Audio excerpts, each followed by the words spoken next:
கர்த்தருடைய பரிசுத்த நாமத்திற்கு மகிமை உண்டாவதாக. தேவன் அருளிய மினிஸ்ட்ரி மூலமாக உங்களோடு தொடர்பு கொள்வதிலும் அந்த மகிழ்ச்சி அடைகிறோம். இன்றைக்கும் இந்த நாளிலும் தேவன் நமக்கு கொடுக்கிற வார்த்தை 1 யோவான் 5ஆம் அதிகாரம் 18ஆம் வசனம். தேவனால் பிறந்த எவனும் பாவம் செய்யான் என்று அறிந்திருக்கிறோம். தேவனால் பிறந்தவன் தன்னை காக்கிறான், பொல்லாங்கன் அவனை தொடான். ஹல்லேலூயா.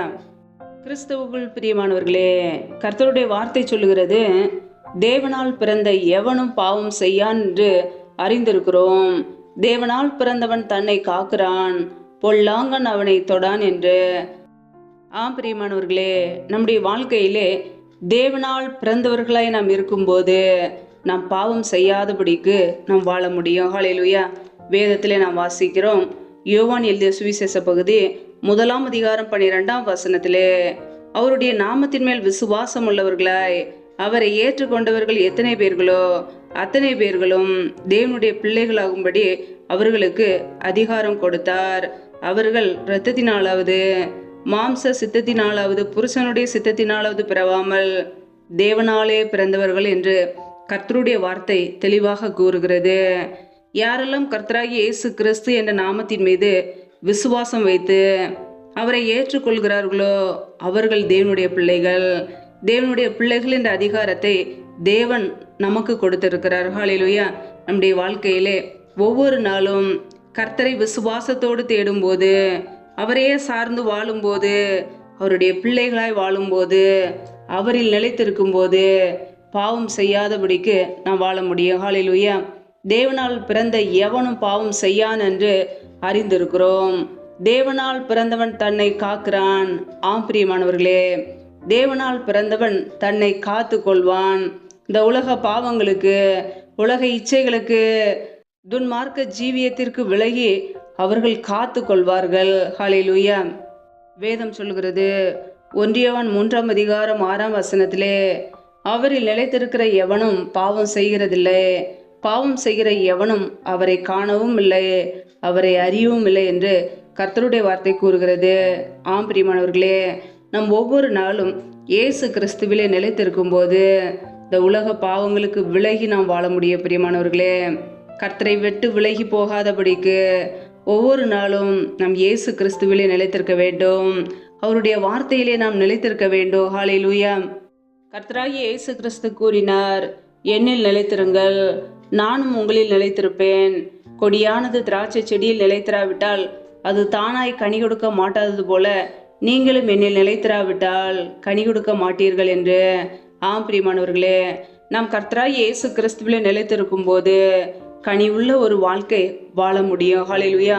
ஒவ்வொரு நாளும் இயேசு கிறிஸ்துவின் வார்த்தையிலே நிலைத்திருக்கும் போது நம்முடைய வாழ்க்கையிலே மிகுந்த கனிகளை கொடுக்கிறவர்களாய் நாம் வாழ முடியும்.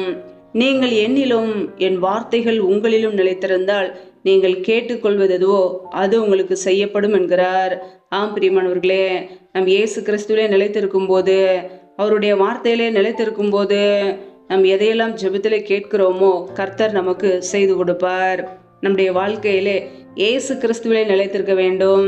அவருடைய வார்த்தை நமக்குள்ளே நிலைத்திருக்கும் பொழுது இந்த உலக பாவங்களுக்கு, இச்சைகளுக்கு, துன்மார்க்க ஜீவியத்திற்கு விலகி நாம் காத்து கொள்ள முடியும். ஹல்லேலூயா. தேவனால் பிறந்த எவனும் பாவம் செய்யான் என்று அறிந்திருக்கிறோம். தேவனால் பிறந்தவன் தன்னை காக்கிறான், பொல்லாங்கன் அவனை தொடான்.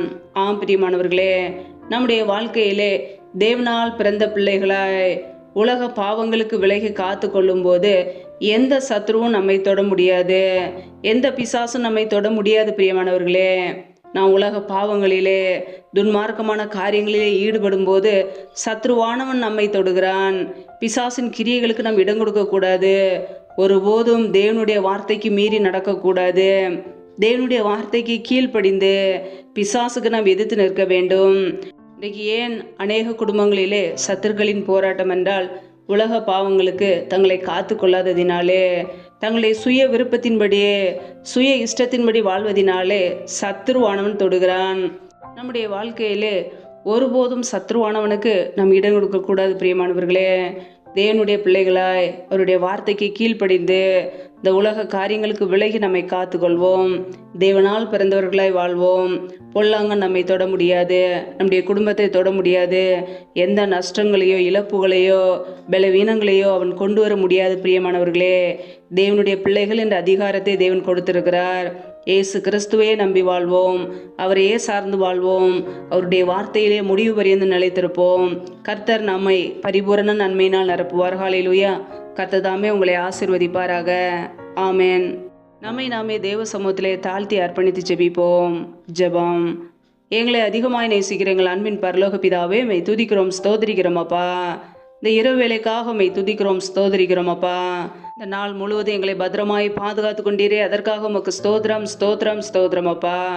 ஒவ்வொரு நாளும் எங்களை ஜீவனோடு வைத்திருக்கிறீரே, நன்றி. இப்படிய கிருபையினால் நிரப்பி எங்களை பாதுகாக்கிறீரே, நன்றி அப்பா. இணைந்திருக்கிற ஒவ்வொரு குடும்பங்களையும் இப்படிய கரங்களிலே தருகிறோம். கர்த்தர் தாமே ஒவ்வொரு பிள்ளைகளையும் ஆசீர்வதிப்பீராக. பிள்ளைகள் என்னென்ன காரியங்களுக்காக தேவைகளுக்காக தெய்வ சமூகத்திலே ஜெபிக்கிறார்களோ எல்லாவற்றையும் நன்மையாய் முடிய பண்ணுங்கப்பா. அப்படியே கரங்களில் அர்ப்பணிக்கிறோம். யாரெல்லாம் வேலை இல்லாமல் கஷ்டப்படுகிறார்களோ பிள்ளைகள் படிப்புக்கேற்ற நல்ல வேலைகளை ஏற்படுத்தி கொடுங்க. தடைகள் எல்லாவற்றையும் நீக்கி போடுவீராக.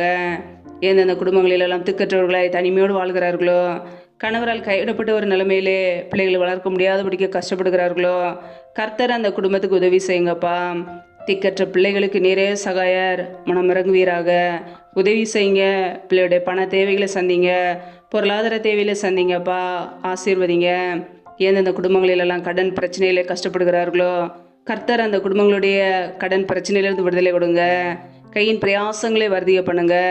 உம்முடைய கரங்களில் அர்ப்பணிக்கிறோம். எந்தெந்த குடும்பங்களிலெல்லாம் திருமணமாகி நீண்ட நாட்களாக குழந்தை இல்லாமல் குழந்தைக்காக ஜெபிக்கிறார்களோ, கர்த்தர் அந்த குடும்பங்களை சந்திங்கப்பா. தடைகள் எல்லாவற்றையும் நீக்கி போடுவீராக. பிள்ளைகள் கர்த்தரால் ஒரு சுதந்திரம், கற்பத்தின் கனி அவரால் கிடைக்கும் பலன் என்று வேதத்திலே வாசிக்கிறோம். என் தேவன் ஆசீர்வதிங்க. தடைகள் எல்லாவற்றையும் நீக்கி பிள்ளைகள் வாழ்க்கையிலே நன்மையை கட்டளையிடுங்கப்பா. அப்படியே கரங்களில் அர்ப்பணிக்கிறோம். எந்தெந்த குடும்பங்களிலெல்லாம் கணவன் மனைவிக்கிடையே பிரிவினையோடு பிரச்சனையோடு வாழ்கிறார்களோ, குடும்பத்தில் சமாதானம் இல்லாமல் நிம்மதி இல்லாமல் கண்ணீரோடு வாழ்கிறார்களோ, கர்த்தர் அந்த குடும்பங்களை சந்திங்கப்பா. குடும்பத்தில் பிரச்சனைகளையும் போராட்டங்களையும் கொண்டு வருகிற பொல்லாத சத்துருக்களின் கிரியைகளெல்லாம் இயேசு கிறிஸ்துவின் நாமத்தினால் வெளியேறட்டும். ரீபா ரபா ரகா தர ஹதர ஷகதனமல ஹதுரபா ரீபா கர ஷக ரக தூரபலதரபா. என் தேவன் ஆசீர்வதிங்கப்பா. சிலுவையில் சிந்திய இரத்தத்தினாலே எங்களுக்கு சமாதானத்தை உண்டாக்கியவர். ஒவ்வொரு குடும்பத்திலும் தெய்வீக சமாதானம் உண்டாகட்டும். உடைய கரங்களிலே தாழ்த்துக்கிறோம் அப்பா.